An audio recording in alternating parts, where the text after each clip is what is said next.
اعوذ باللہ من الشیطان الرجیم بسم اللہ الرحمن الرحیم رب اشرح لی صدری ویسر لی امری واحلل عقدۃ من لسانی یفقهوا قولی بسم اللہ الرحمن الرحیم بہ نستعین خیر الناصر والمعین۔ پچھلی دفعہ ہم نے حضرت ابراہیم علیہ السلام کے زمانے میں جو رزق کا ایک مسئلہ ہے کہ جس کی وجہ سے وہ قوم اپنے زمانے کے ملا کا لفظ استعمال ہوا، یا بڑے لوگ یا وہ لوگ کہ جو ان پر مسلط ہیں، یا جو بتوں کی صورت میں، بت تو اصل میں ایک ظاہری علامت ہوا کرتی تھی، لیکن کچھ لوگ جو بت پرستی کی بنیاد پر استفادہ کیا کرتے تھے، لگتا تھا کہ جکڑا ہوا تھا قوم کو رزق کے عنوان سے۔ تو ابراہیم علیہ السلام نے اس کے لیے کہا کہ تم اگر رزق تلاش بھی کرنا ہے تو اللہ کی طرف جاؤ۔ خوب، تو ہم جو دعوت ہے خدا کی طرف وہ تو کامن ہے کہ اللہ کے علاوہ سوائے بندگی اللہ کی، عبادت اللہ کی، اللہ کے علاوہ کسی کو تم نے اپنا معبود نہیں بنانا، کسی کے سامنے اپنا سر نہیں جھکانا۔ اصل تو یہ ایک کامن بات ہے سارے انبیاء کی۔ انشاءاللہ میں نے کہا کہ جیسے میں آج کوشش کروں گا کہ صرف آیات کا ہی زیادہ اپنی بات کرنے کے بجائے قرآن کی آیات سے انشاءاللہ اپنے موضوع کو ثابت کروں، استفادہ کرتے ہیں انشاءاللہ۔ حضرت نوح علیہ السلام کی وہ آیت جس کا میں نے کل بھی گزشتہ درس میں بھی گفتگو کی تھی، وَلَقَدْ أَرْسَلْنَا بسم اللہ الرحمن الرحیم لَقَدْ أَرْسَلْنَا نُوحًا إِلَىٰ قَوْمِهِ فقال یا قوم اعبدوا اللہ ما لکم من الہ غیر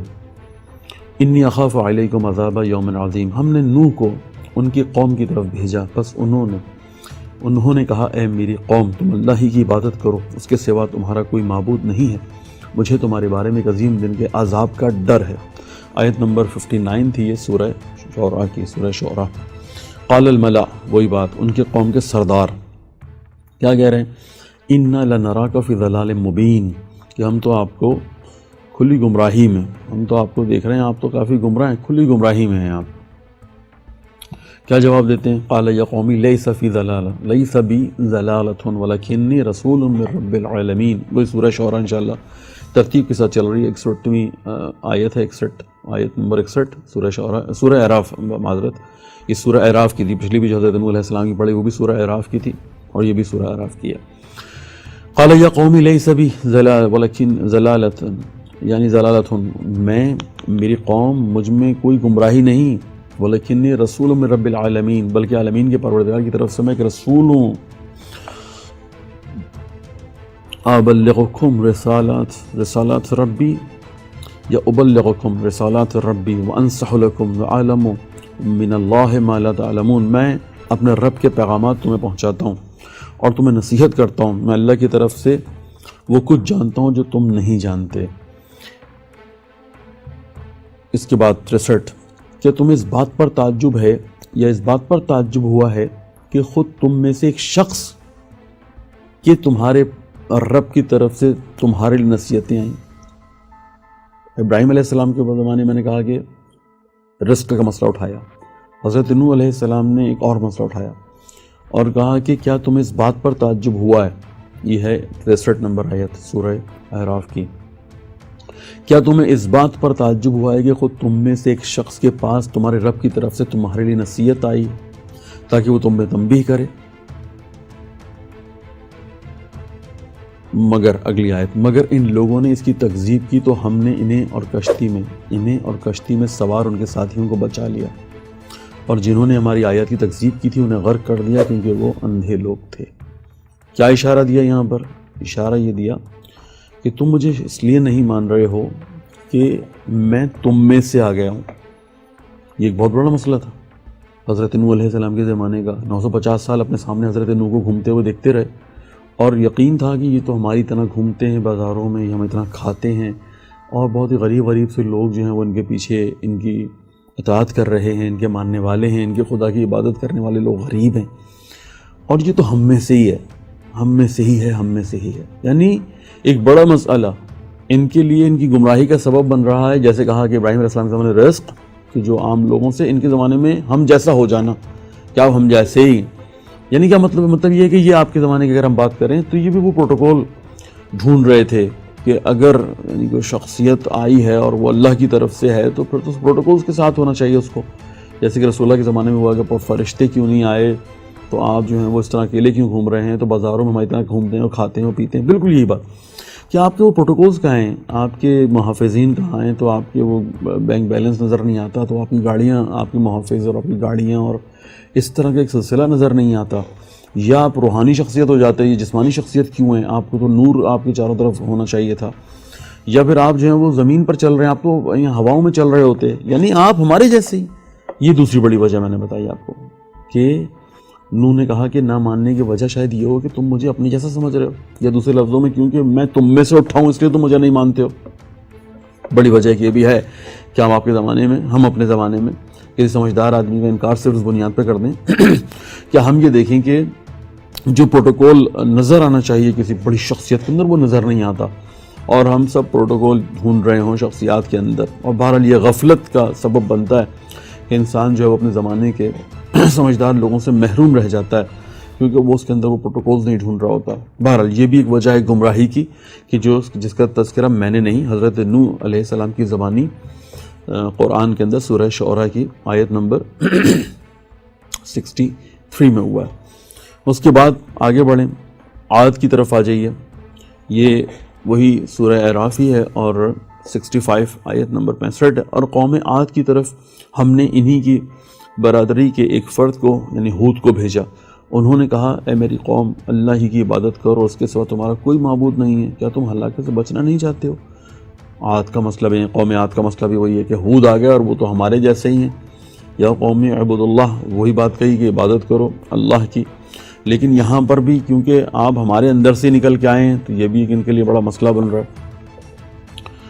لیکن جو یہاں پر ملا نے کہا نا، ملا نے جو یہاں پر کہا، وہاں پر پچھلی دفعہ جب باتیں ہوتی رہی ہیں رزق کی بات رہی، ایک نبی کے ہاں دوسرے نبی کی ہم نے کہا کہ ہمارے جیسے ہو جانا رہی، اب یہاں پر ملا نے کچھ اور کہا، یعنی ان کے قوم کے کافر سرداروں نے کیا کہا ہے، یہ بھی سورہ اعراف کی آیت نمبر 66 ہے۔ قال الملأ الذین کفروا من قومہ انا لنراک فی سفاہۃ وانا لنظنک من الکاذبین۔ ان کی قوم کے کافر سرداروں نے کہا ہمیں تو تم احمق لگتے ہو اور ہمارا گمان یہ ہے کہ تم جھوٹے بھی ہو۔ یعنی جب زیادہ، یعنی پروپیگنڈا کیسے کہتے ہیں، یہ ہے پروپیگنڈا، یعنی یہ تیسرا سسٹم ہے کہ جب ایک آدمی یہ مقابلہ نہیں کر پا رہے ہوتے تو پھر جھوٹ کا سہارا لیتے ہیں، یا اس پر کوئی الزام لگا دیتے ہیں، جو آج یعنی بڑا اوپن دیکھا جا سکتا ہے کہ جب عقلی دلیل نہیں دی جا پا رہی ہوتی تو میڈیا کس طرح سے اپنے زمانے کی شخصیات کو جو ہے وہ خراب کرتا ہے، اپنے زمانے کے اوپر، یعنی اپنے زمانے کے لوگوں میں اگر وہ دیکھتا ہے کہ یہ ہمیں نصیحت کر رہے ہیں یا ہمیں براہ راست کی طرف لے کے جا رہے ہیں اور یہ انشاءاللہ ہماری رہنمائی کر رہے ہیں، تو وہ پھر ان کو باقاعدہ پروپیگنڈا کرتا ہے، منفی پروپیگنڈا، جیسے کہ یہ ہم نے ابھی قرآن کی آیت آپ کے سامنے پڑھی کہ جو قوم نے جھٹلایا ہود کو اور اس کی دلیل یہ دی ہے۔ اور پھر وہ اگلی بات بھی ہے کہ جو اس سے پہلے والے میں بھی تھی، انہوں نے کہا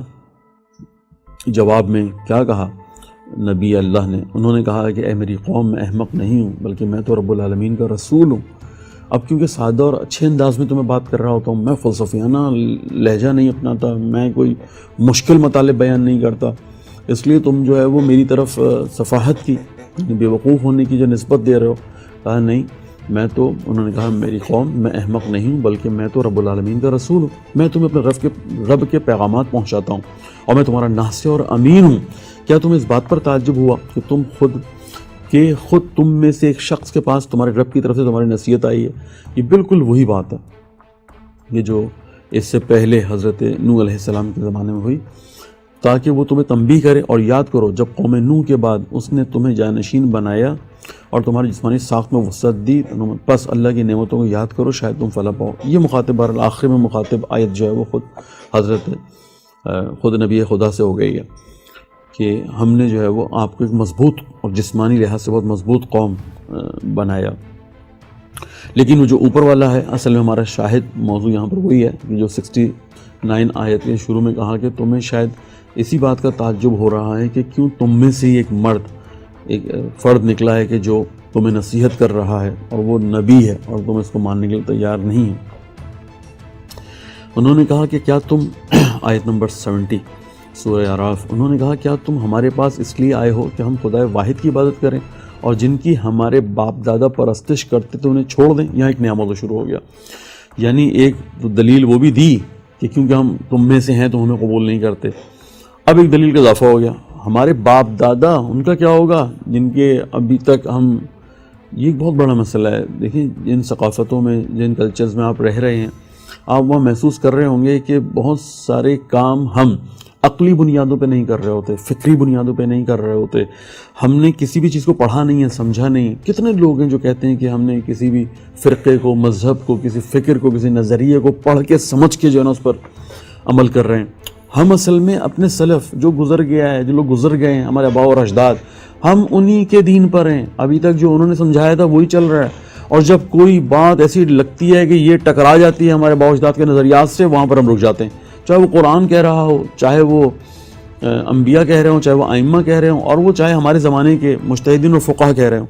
ہمارا مسئلہ بن جاتا ہے بھائی ہمارے آباء و اجداد کے کہے گا کیا ہوگا، وہ جو آج تک ہمیں کہتے رہے، جن کی بنیاد پر آج تک ہم چلتے رہے، ان کا کیا ہوگا. اصل میں یعنی آپ دیکھیں یہ مسئلہ بڑا کامن ہے اس زمانے کا کہ لوگ فکری اور عقلی بنیادوں پہ نہیں بلکہ آباء و اجداد کی بنیادوں پر فرقہ اور مذہب بنائے بیٹھے اور اپنی رسومات بنائے بیٹھے. اور ان رسومات میں جب وہ کوئی ایسی بات سنتے ہیں کہ جو اس سے ٹکرا رہی ہو تو وہ عقلی بنیادوں پہ نہیں پرکھتے. پرکھنے کا معیار عقل نہیں ہوتی، فکر نہیں ہوتی ہے، بلکہ وہی آباء و اجداد کا یا وہی گزشتہ ہمارے اعمال کے جو ہم انجام دیتے رہے ہیں. تو کیونکہ میرا ٹائم مکمل ہو گیا ہے، لیکن میں انشاءاللہ اگلے موضوع جو میرا موضوع جو چل رہا ہے اس کو انشاءاللہ اگلے درس میں آپ کے سامنے بیان کرتا ہوں. بہت شکریہ. اللہ حافظ.